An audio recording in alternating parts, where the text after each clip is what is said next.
दोस्तों, स्वागत है आप सबका आपके अपने चैनल नॉलेज एंकर में। आज हम बात करने जा रहे हैं एक ऐसे रहस्यमय विषय की जिसने सदियों से इतिहासकारों, लेखकों और आम लोगों की जिज्ञासा को जगा रखा है। जी हाँ, हम बात कर रहे हैं विषकन्या की, एक ऐसी कथा जो प्राचीन भारत के इतिहास में गहरी पैंठ रखती है। पर सवाल यह है कि क्या ये सच में राजा महाराजाओं की साजिशों का हिस्सा थी या सिर्फ लोक कथाओं का एक मनोरंजक तत्व। तो चलिए इस रहस्य को खोलते हैं और जानते हैं विषकन्या के बारे में पूरी सच्चाई। जानेंगे इतिहास के पन्नों में दर्ज उनके बारे में सच्ची कहानियां और विषकन्या बनने की पूरी प्रक्रिया, और साथ ही बात करेंगे कि आज के वैज्ञानिकों का इस पर क्या कहना है और क्या है मिथ्रेडेटिज्म, और बात करेंगे आज के युग के विषकन्याओं के बारे में भी। तो बने रहिए हमारे साथ। पर आगे बढ़ने से पहले चैनल को सब्सक्राइब जरूर कर लीजिए और बेल आइकन दबाना बिल्कुल मत भूलिए। दोस्तों, विषकन्या का सबसे प्राचीन और प्रामाणिक उल्लेख कौटिल्य के अर्थशास्त्र में मिलता है। अर्थशास्त्र के 13वें अध्याय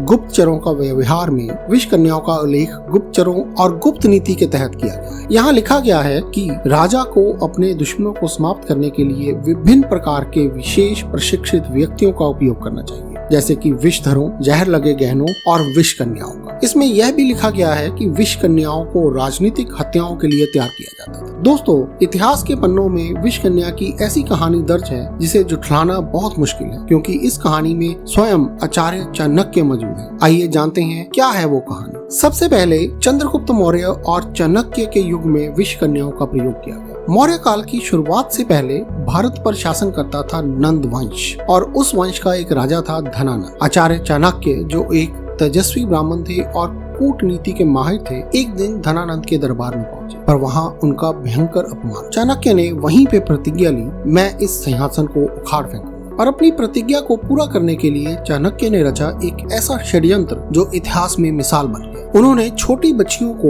विष की सूक्ष्म मात्रा से पालना शुरू किया ताकि उनका शरीर जहर का आदी हो जाए, और धीरे धीरे वे बन गई विषकन्या, सुंदर, मोहक, लेकिन मौत से भी ज्यादा खतरनाक। और फिर एक दिन चाणक्य ने अपनी सबसे प्रशिक्षित विषकन्या को भेजा धनानंद के महल। राजा उसकी सुंदरता पर मोहित हो गया और कुछ ही समय में वह राजा के रातों की रानी बन गई। फिर एक रात सिर्फ एक स्पर्श से विषकन्या ने वह कर दिखाया जो लाखों तलवारें नहीं कर पाई थी। धनानंद मारा गया। कहा जाता है कि विषकन्या सिर्फ एक महिला नहीं थी, बल्कि वो एक क्रांतिकारी अस्त्र थी। गुप्त काल और आगे के कई छोटे राजकीय कालों में विषकन्याओं को शत्रु राज्यों के खिलाफ एक छिपे हुए हथियार के रूप में इस्तेमाल किया जाता रहा। आइए अब जानते हैं कैसे बनती थी विषकन्या। विषकन्या बनने के लिए लड़कियों की बाल अवस्था से शुरुआत की जाती थी। इसके लिए बाल अवस्था में लड़कियों को चयनित किया जाता था, और ये लड़कियां अक्सर अनाथ, दासियां या युद्धबंदियों में से चुनी जाती थी। उन्हें प्रतिदिन बहुत ही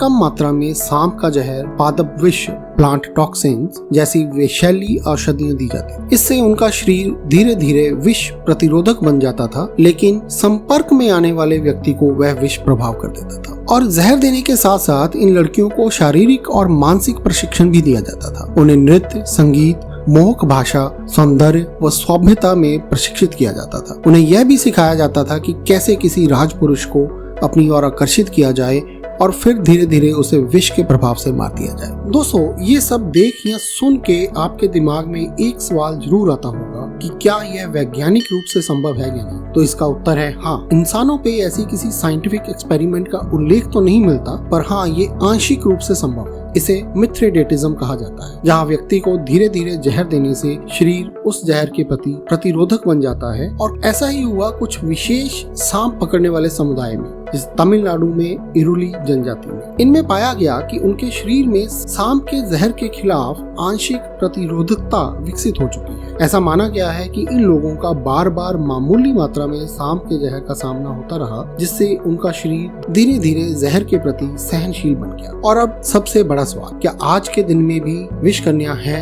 या नहीं? तो उसका उत्तर भी है हाँ, पर आज उनका स्वरूप और काम करने का तरीका बदल चुका है। विषकन्या या विशिष्ट जासूस आज के युग में सामने आई हैं हनी ट्रैप के रूप। लेकिन आज के जमाने में ये विषकन्या किसी जहर से नहीं, बल्कि भावनाओं, सेक्सुअल ट्रैप्स और इमोशनल गेम से दुश्मनों को बर्बाद करती है, और इसे हम हनी ट्रैप के नाम से जानते हैं। आधुनिक युग में वॉर केवल मैदान में ही नहीं, बल्कि डाटा, ब्लैकमेल और इमोशन से भी लड़ी जाती है। तो विषकन्याएं बदली हैं हनी ट्रैप एजेंट्स में। रॉ, ISI, CIA, मोसाद या दुनिया की हर बड़ी एजेंसी इस टूल का इस्तेमाल करती है। सुंदर महिलाओं के जरिए दुश्मनों से राज निकाले जाते हैं, उन्हें ब्लैकमेल किया जाता है या फिर देशद्रोह के लिए मजबूर किया जाता है। तो दोस्तों, ये थी कहानी विष कन्या और वक्त के साथ उनके बदलते स्वरूप की। ऐसी ही और भी कहानियों के लिए चैनल को सब्सक्राइब कीजिए और वीडियो को लाइक या शेयर करना बिल्कुल मत भूलिएगा। धन्यवाद।